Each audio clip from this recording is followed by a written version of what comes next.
Ոչ չեմ համարում, որ իմ նախընտրական խոստումները կատարվել են։ Պարոն վարչապետ, շարունակելով Ծառուկյանի թեման, քարոզարշավի ընթացքում դուք Ծառուկյանին ուղղված հետևյալ խոսքերն եք ասում. գլուխդ պատին կտած, սաղին չոկացնելու բերելու ենք պատասխանատվության, Ծառուկյան Գագիկ լեզուդ երկարելա, ես քեզ ասում եմ։ Եվ ձեր այս հայտարարությունից հրապարակային սպառնալիքից հետո մենք տեսնում ենք, որ ԱԱԾ-ականները գնում են կանգնած ոչինչ չանող, ժպտացող Գագիկ Ծառուկյանին թևերից բռնում են եւ գցում են հատակին, սրանով դուք ինչ ուղերձ եք փոխանցում հանրությանը, մյուս անձանց, ինչ եք ուզում դուք սրանով ասել, որովհետեւ մեր տեղեկություններով այդ տեսարանը եղել է այն ժամանակ, երբ որ ԱԱԾ-ն մտել է Ծառուկյանի առանձնատուն, իսկ ձերբակալումը եղել է դրանից 12 ժամ անց, եթե դա ձերբակալման բուն պրոցեսը չէր, ապա այդ տեսարանը ինչի էր բերմադրվում, սրա ուղերձը, մեսիջը հանրությանը որն է, պարոն վարչապետ, եւ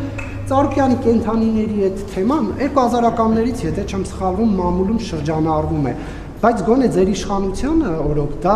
հայտնի էր 2020 թվականից, երբ որ ԱԱԾ-ն ընտրակաշարքի գործով մտավ, կադրեր հրապարակվեցին նաև այդ խրտվիլակներից, կենդանաբանական այգուց, ավելին 2024 թվականին մի բլոգեր միլիոնանոց լսարանով մտավ այդ ամեն ինչը նկարահանեց, Քննչական կոմիտեն քրեական վարույթ հարուցեց, բայց հետո գործը տեղից չէր շարժվում, ինչքան հարցնում էինք, ասում էին զարգացումներ չկան։ Եվ հիմա այսպիսի կարծիքներ կան, քննադատություններ ձեզ ուղղված, պարոն վարչապետ, որ գիտեիք,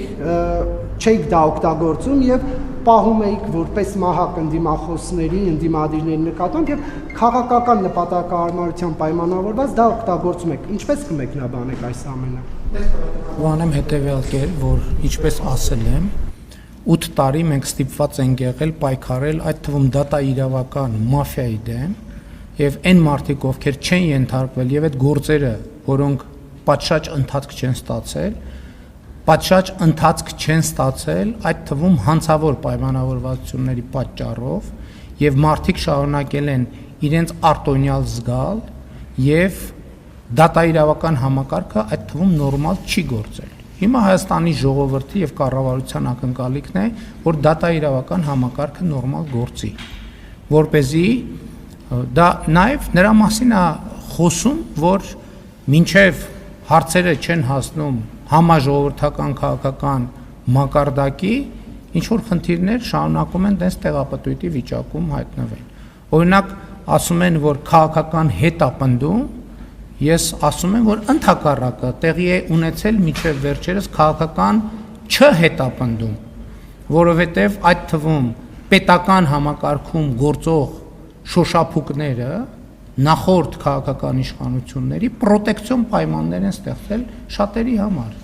Եվ դրա վերջը պետքա տրվի, եւ դրա վերջը պետքա տրվի այդ թվում ժողովրդի տված մանդատով։ Երկու հարցի հետ կապված է։